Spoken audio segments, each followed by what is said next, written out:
Hi everyone! So apple season na naman kaya gagawa ako ng apple cider vinegar.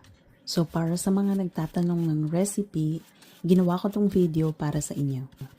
So nakabili kami ng mga about 15 pounds na apples. Ang variety po ay Honeycrisp pero you can use any other variety. Make sure na organic po ang bilhin nyo kasi i-ferment po siya. I peeled about 7 pounds for apple jam.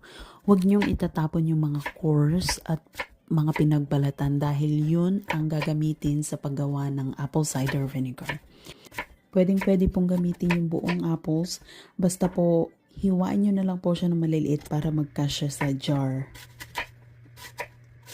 So next is a clean jar. So I wash my jars with bleach and soap. Depende na sa inyo kung paano nyo isa-sanitize yung mga jars nyo. So, kailangan halfway lang po ang paglalagay ng mga apple scraps kasi meron pang brine solution na ilalagay. So, for brine solution, you will need distilled water. Yan po dapat ang kailangan gamitin. And organic sugar.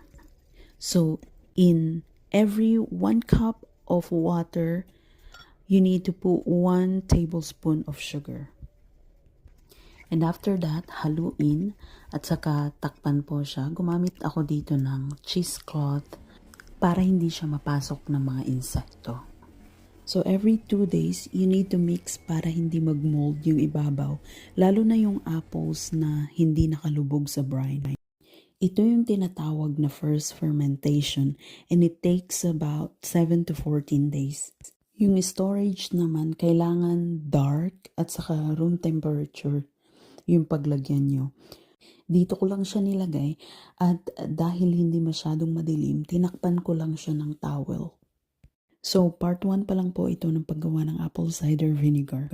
Please comment lang kung may questions pa kayo.